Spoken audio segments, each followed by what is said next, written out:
Mən bura dəyişən qayda qanunu əlavə eləmişəm ki, gələcəkdə ümumiyyətlə belə bir söz deyim sizə. Bizim fərqli-fərqli vəziyyətlər yaranacaq. Bax indi kimlər ki sonrakı dərslərdən başlayıb, onları demirəm. Əvvəlki dərslərdən başlayan adamlar gəliblər 7-ci dərsə qədər YouTube-dan gəlir və yaxud da hansısa bir yolla video dərslər alıb gəlib 7-ci dərsə qədər gəldi məsəl üçün geriyə qayıtmalı. Bəzi məsələlər var, onda geriyə qayıtmalısan. Bəzi yerlər var, biraz qabağa qaçmalısan. Bu belə şeyləri yəni tam normal qarşılayın. Məsələn biz elə anlar olacaq, geriyə qayıdacaq, elə anlar olacaq, irəli gedəcək. Biz burada məsələn elə belə dediyimiz, məsəl üçün dedik ki, hə dəyişən adlar necə olmalıdır? Bunun konkret yazılı olaraq qaydalarını əlavə eləmişik. Dəyişən nədir və yazılış forması. Məsələn, bunu əlavə elədik. İndi elə belə üstündən keçirik ki, yenə yada salaq, həm də daha belə dəqiq olsun. Həm PDF-inizdə olacaq, PDF göndərəcəm sizə. Həm də belə daha dəqiq olacaq. Dəyişən adların yazılma qaydaları. Dedik ki, səhv nədir? Ancaq rəqəm əvvəldə gəlməz. Düzdür? Bunu əlavə etmişəm. Dəyişən adında boşluq olmaz. Bax, məsələn, bu. Boşluq olmamalıdır. Rəqəmlə başlamamalıdır. Bax, bu xüsusi simvollardan istifadə olunmamalıdır. Görürsüz, sizə konkret olaraq koordinat vermişəm ki, yəni necə olmalıdır. Bu da sizə yəni belə deyim, daha çox dəyişən adlarını daha mükəmməl yaratmaqda. İndi bundan sonra bir məsələ də var, onu da göstərəcəm. Bu açar sözlərdə eləyə bilməzsiniz. Məsələn, bu Python bunları bir nəsə bir funksiya kimi, nəsə bir alət kimi tanıyır və siz onu belə deyim ki, məsələn deyə bilməzsən ki, if bərabərdir, məsələn salam. Belə bir şey eləyə bilməzsiniz. Çünki Python bu if-i artıq bu if-ə bir vəzifə verib. Məsələn, şərti yoxlama. Yəni onlara bir vəzifə verdiyinə görə sən onlardan istifadə edə bilməzsən. Başqa bir şey, məsələn if ki, f-dan istifadə elə, hə. Amma iminli if bərabərdir, belə olmaz. Python buna icazə verməyəcək. Yəni dəyişən adı kimi. Aydındır. Məsələn, bax görürsüz if bərabərdir 5 olmaz. Bir də kodlaşdırma ilə məşğul olanlar belə bir üsullardan istifadə edir. Yazılma üsulları. Buna təbii ki, heyvan adları veriblər. Ümumiyyətlə proqramlaşdırma belə deyim də əvvəldən bu adlar verilib.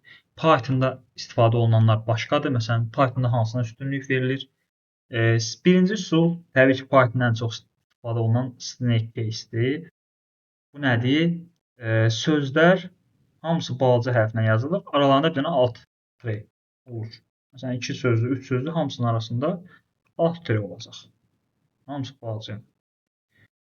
İndi deyə bilərsiniz, niyə snake, yəni ilan nə əlaqə? Camel case-dən keçəndən sonra onu başa düşəcəksiniz. Camel case balaca hərflə başlayır və alt tire olmur. Hər bir yeni sözün baş hərfi böyük olur. Bu formada. Belə olan halda niyə görə bunlardan istifadə olunur? Məsələn, bunu belə bir şey deyəcəm elə burada. Göstərim. Məsələn, bu deyək ki, belədir. Bax, indi sizcə bu oxunuşu rahatdır, yoxsa bunun? Birinci tələbə adı A böyük olanı bilirik də, ayırd edilə bilir. Ayırd olmaz. Ona görə də bu qaydalar tutub ki, biz daha rahat, ümumiyyətlə biz və yaxud da biz bir layihəni bəlkə 10 nəfər işləyir. Niyə görə kiməsə əziyyət verməlisən? Daha oxunaqlı eləməlisən. Ona görə bu qaydalar var. Yəni bu formada. Bu da oldu Camel case. Bir də var Pascal case. Bu da klass adlarında istifadə olunur. Bu nədir? Bu oxşuyur. Deməli, Camel case-ə oxşuyur. Amma burada o balaca hərflə başlayır, bu böyük hərflə başlayır. Bax, fikir verirsiniz, yenə eyni şeydir. Birinci sözlərin baş hərfi böyükdür. Amma bu birbaşa böyük hərflə başlayır. Camel case-də isə kiçik hərflə başlayır, təzə sözlərin ilk hərfləri böyük olacaq. 3-cü söz olsa deməli onun baş hərfi böyük olacaq. Məsələn, burada da yazıram ki, tələbə adı, sonra yazıram ata, düzdür? Bu niyə görə Camel case-dir? Çünki bax, buradan gəlir, buradan qalxır, görürsünüz, böyük hərfdir. Düşür, sonra təzədən bir də qalxır. Camel nə deməkdir ingiliscə? Dəvə deməkdir də. Bəli, öyrənə bilərsiniz. Burada fikir versin. Bu iki dənə qalxmaq yəni proqramlaşmada o təpə kimi nəzərdə tutulur. Ona görə də fikir versiniz, biri burada qalxıb, biri də burada qalxıb. O hündürlüyü təpə kimi olduğuna görə, deməli düz xətt, sonra iki dənə təpə.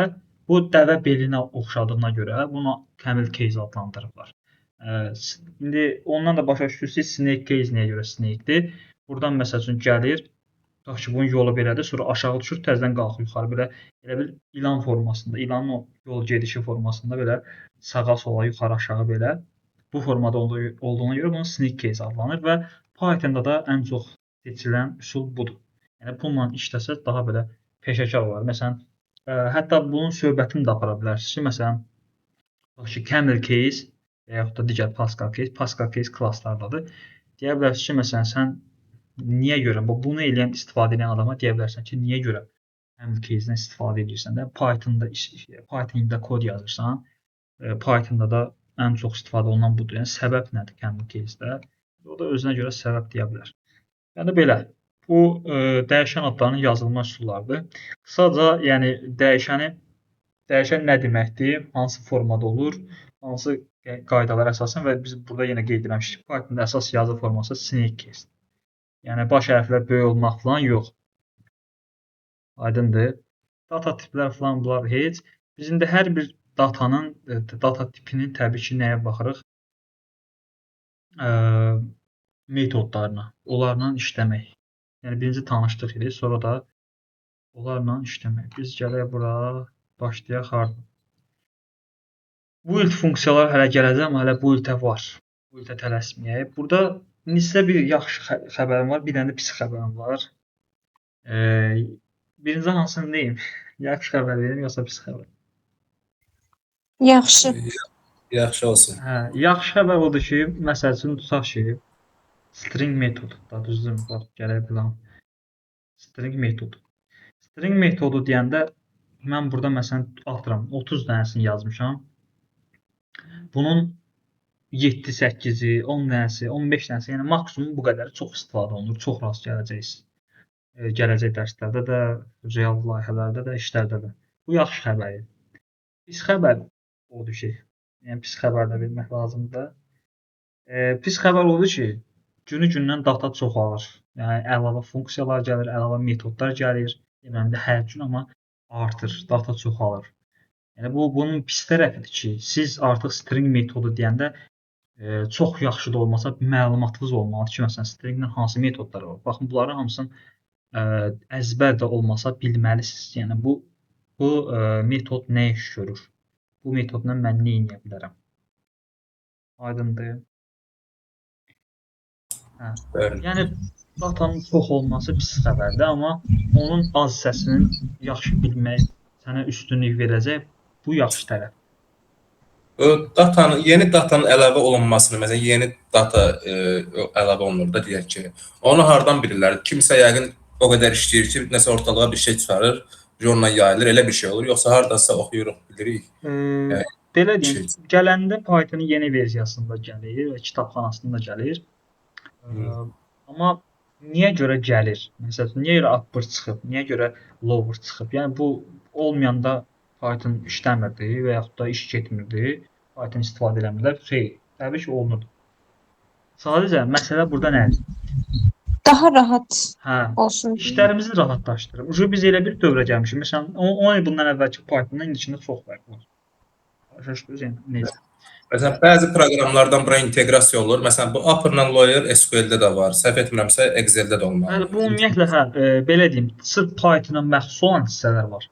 Bir də var bu ümumi proqramlarda, çox proqramda belə bir metod çıxardılar ki, məsələn birinə gəlir, o birisilər də ondan baxır, götürür ki, biz də istifadə edirik. Nə yaxşı bir şeymiş. Yəni o format. Aydındır? Yəni bu metodlar belə. Bunların da indi hamısından tanış olursunuz. İndi bəzən sevəcəksiniz, bəzən sevməyəcəksiniz. Amma məsələ burada nədir? Məsələ odur ki, hamısına tanış olmalısınız və sabah birisi gün nəsə bir maraqlı bir tapşırıq görəndə, gələcək dərslərdə görəcəksiniz ki, mən bu metodla tanışım. Bax, indi necə ki, mənə atırsınız, reis atırsınız, məsələn, indi atanlar var, baxırsınız, özünüz də baxırsınız. Görürsünüz ki, orada iç-içə tutaq ki, iç-içə listdir və yaxud da digər bir məsələ indeksləmədir. Görən kimi cavabı bilirsiniz də, düzdür? Burada da məsələn olur da indi bilmirsiniz də, indi hər hansı anda məsələn bir müsahibəyə gedə bilərsiniz. Oradan sizdən bir metod soruşa bilərlər. Deyək ki, tutaq ki, atıram. İndi demirəm dəqiq soruşurlar, amma deyə bilər ki, məsəl üçün bilir ki, o müsahibə götürən adam bilir ki, məsələn string metodlarının məşhurları hansılardır, ən çox istifadə olunur. Məsələn, tutaq ki, lower, upper bunlar çox istifadə olunur. Bunların az istifadə olunandan birindən sənə sual verər. Sən sual verəndə şoka düşəcəksənsə, biləcək ki, hə, sən deməli bunun adını eşitməyibsən. Və o da bilir ki, yaxşı proqramçı ən azından araşdırar. Görüm hələ bu metod az istifadə olunur, okey. Amma ən azından eşitmiş olar və yəni özünüz də bilirsiniz ki, yəni siz də onun yerində olsanız, bu sualı verəndə reaksiyadan tutarsınız ki, bu adam bunu eşidib heç olmasa yoxsa yox. Ən azından nəsə bir dəfə o eşidib, istifadə edib yoxsa yox. Başa. Yəni o baxımdan mən sizə bu qədər geniş datanı göstərirəm. Yəni mən də sizə məsələn 5 dənə göstərərəm. Deyirəm, budur string metodu, bu çox istifadə olunur. Qurtardı, getdi. Belə olmaz. Sonra sizə problem olacaq. Mən də onu istəmirəm. Məsələn, init var burada. Bəli. Init cap var, belə SQL-də var. Elə bil sırf bir cümlə qururuq, hamısı kiçik hərflərləndir. Baş hərflər daxil. Init cap-la SQL-də onun sırf baş hərflərini böyüdə bilirik də məsələn. Burada da o həmin dediyi şey title. Hə, title. Hə. Aydındır. İndi biz bir bax buradan götürürəm. Ataq orada başlayaq işləməyə. Keçək. Visual Code'da yox, Visual School'da işləyək ki, burada rahat görsənir də. Bunu silirəm, atıram bura. Birinci bax burada görsəniz bu rəy bölməsini alır. Burada bu da rəydir, bunlar işləmir. Və bizim bu S-ə mənimsədəcəyimiz hər bir mətin, yəni bu iki dırnağın arasında olan bütün mətin nə olacaq? Hamısı böyüklə yazılacaq. Yəni bu upper'ın işi budur. Onu da hansı formada çağırırıq? Necə ki, listin metodu nə idi? Tutaq ki, listin adını yazırdıq, nöqtə qoyurduq. Sonra da deməli bunu sağa çəkə bilmirəm, yox çəkə bilmirəm. Listin adını yazırdıq və nöqtə qoyub metodu çağırırdıq. Yəni o metod əslində bir funksiyadır və bir iş icra edir. Deyirsən ki, S-in içərisində olan mətni, hərflərin hamısını böyüdəcəksən. Burada biz nə qədər proqram söz yazdı, nəsə bir şey yazdı, hamısını böyük hərflə verəcək. Ya bunu elədik. Nümunə qalsın da burada. Gəldik bura. Bunu yazaq. Lower. Və ikinci. Yəni nə edirəm? S-ə mənimsədilib. Prosta burada hamısı balacadır da. Birinci hərfləri böyük yazdım. Belə. Burada da nə istifadə edirəm? Lower.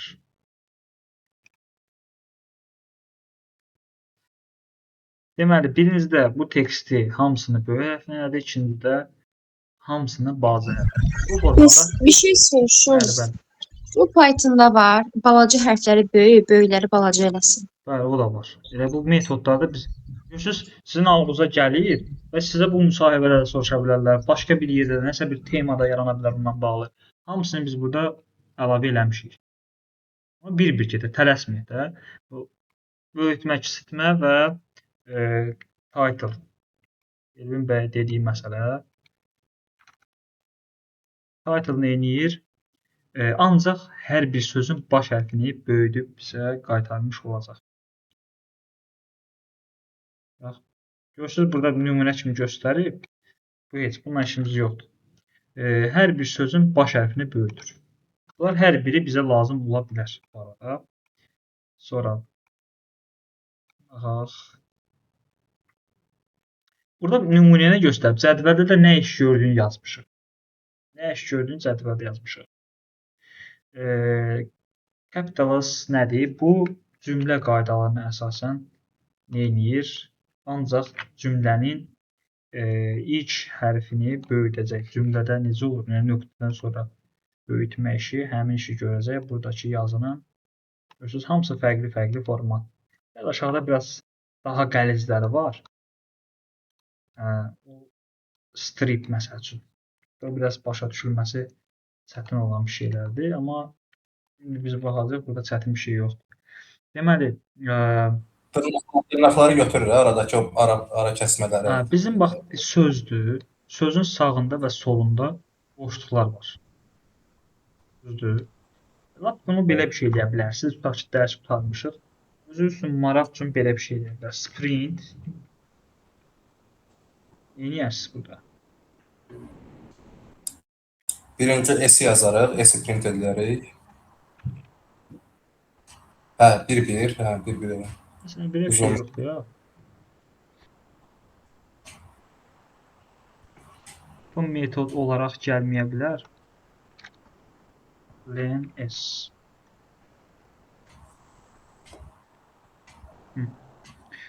Funksiya olaraq çağırdı və S-i götürdü içərisinə. Dedi ki, bunun bizə simvol sayını ver. Bizə deyir ki, S 11 simvoldan ibarətdir.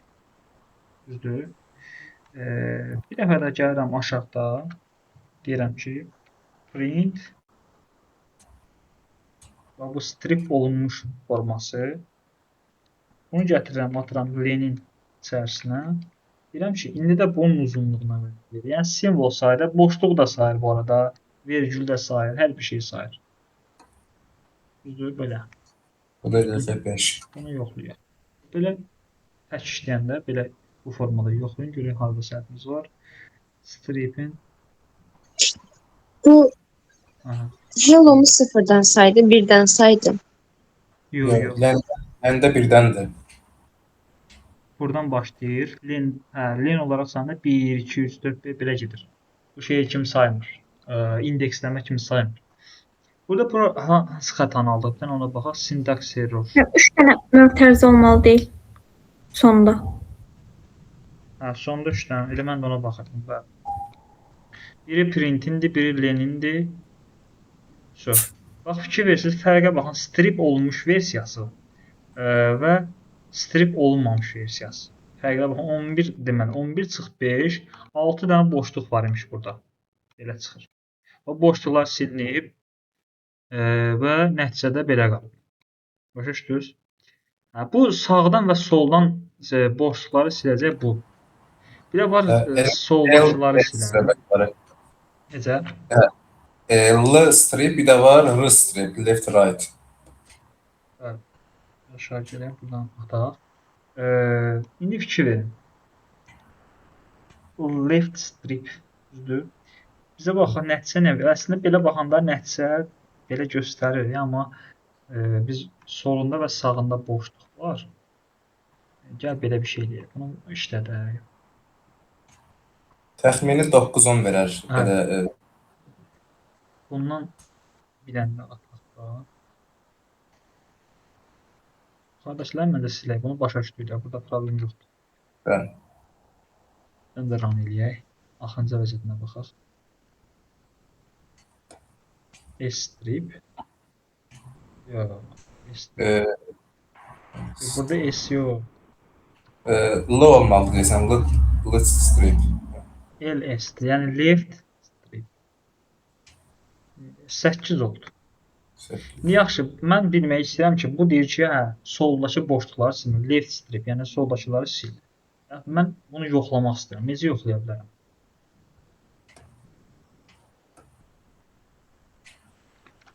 Sizcə? Necə? Başa düşmədim, necə? Mən bunu yoxlamaq istəyirəm ki, bunun solundakı boşluqları silmir, yoxsa sağındakı? Məsələn. Yazıram. Solundakı.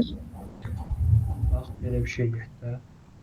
Print. Sübut eləmək lazımdır. Solundakı deyirik, amma sübutda görürük biz onu. Görmürük. Deyirəm ki, məsəl üçün, dırnaqda nə yazılır? Hello. Burada hide. Vergül. Və bunu götürürük də. S.strip. Birləşdirək və nəticə nə olacaq? Mötərizənin biri deyəsən artıqdır.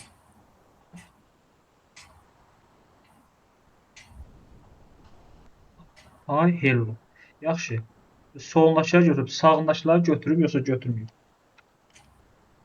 Məsələn, burada yazılır. Sağındakılar yox, çünki el stripdir də, yəni oradan. Python. Buna yazıram. Yoxlayıram da, bizdə nə gedir? Fikir verdiniz. Yəni, sübut deyəndə bunu deyirəm. Ümumiyyətlə, çalışın kodları sübutla göstərin.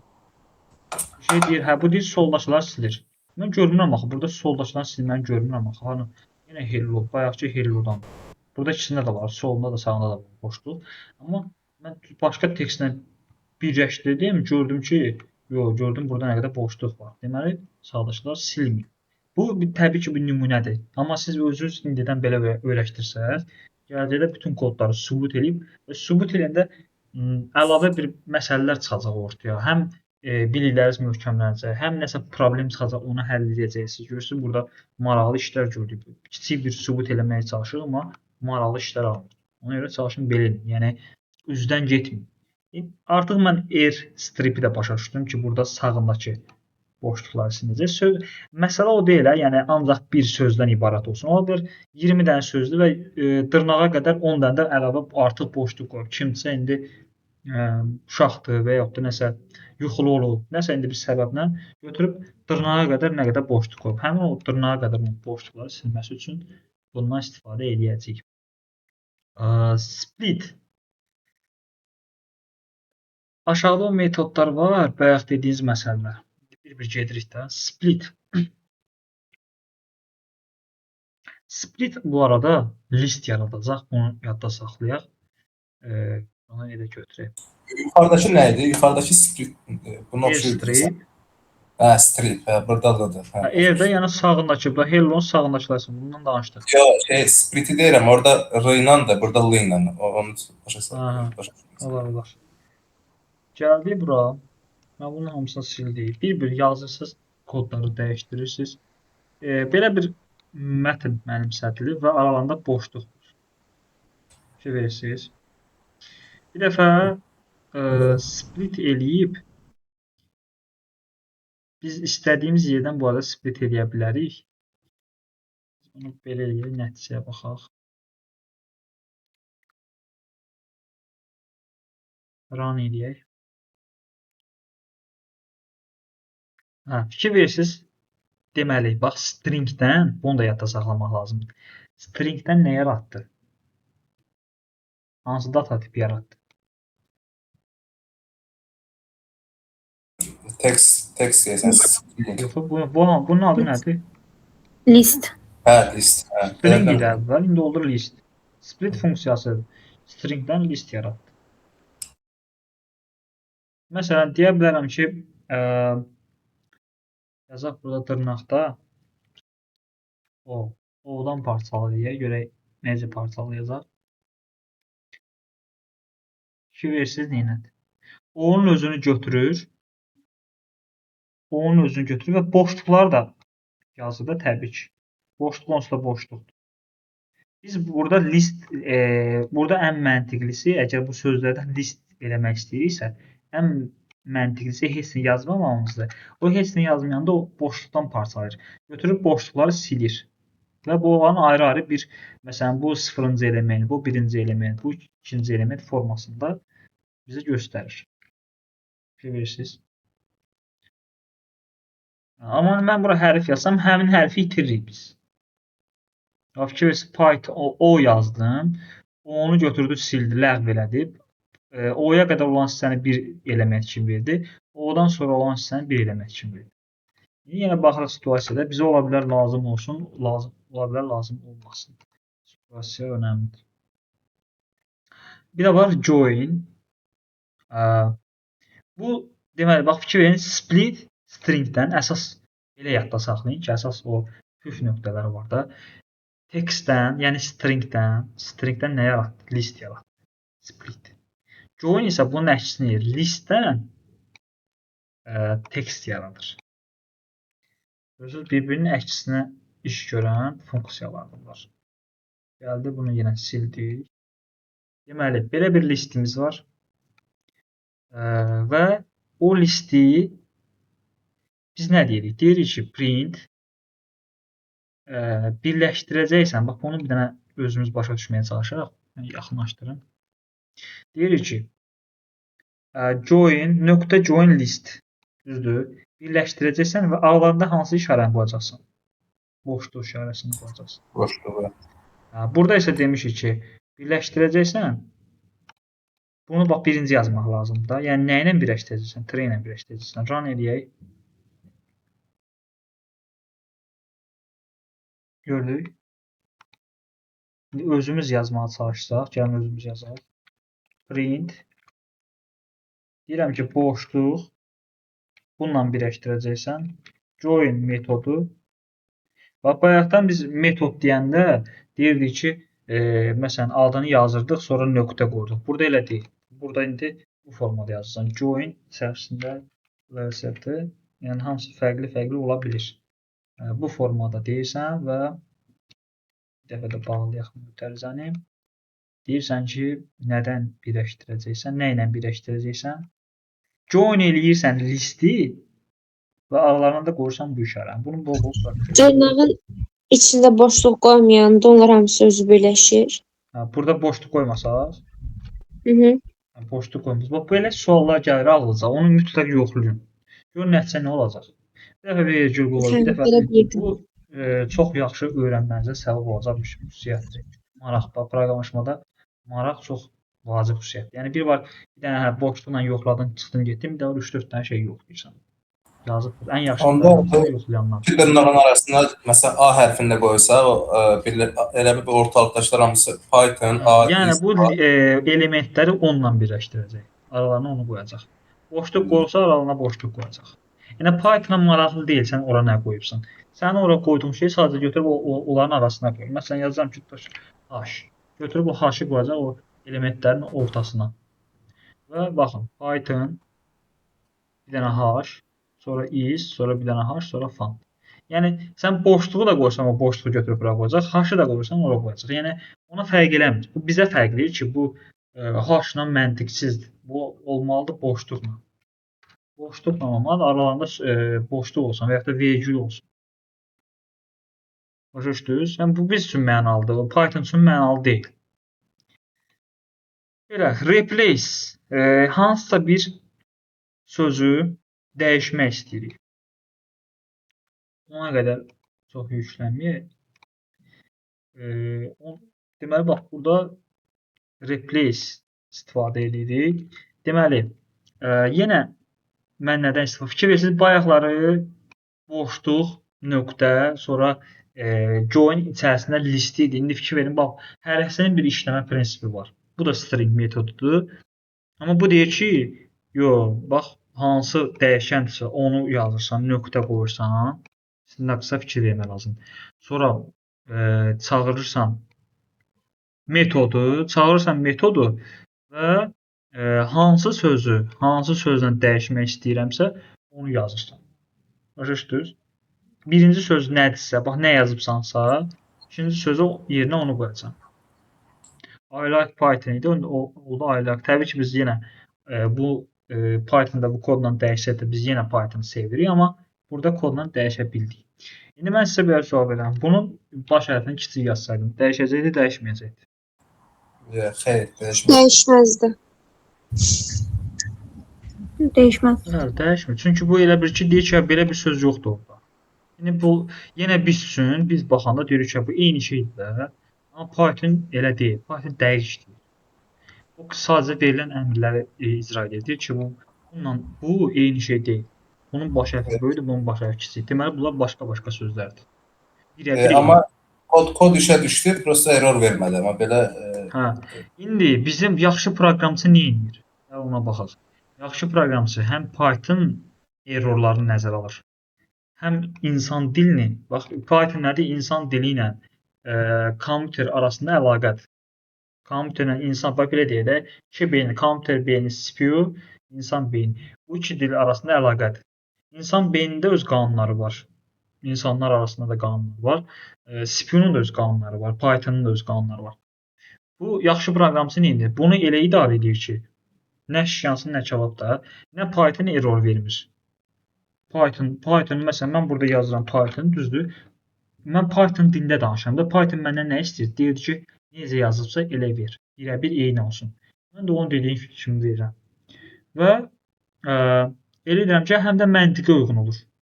Məsələn, mən burada Python-ı silib buraya yazsam ki, Python-ı xoşlamıram. Tutaq ki, xoşlayıram, tutaq ki, bax belə, qapı. Hə. Bu mənalı olacaqdır. Bunu qəbul edəcək Python. Deyəcək, hə, ailə qapı. Amma insan üçün məntiqsizdir. Yəni bu biz yaxşı proqramçı hərəkətini eləmədik.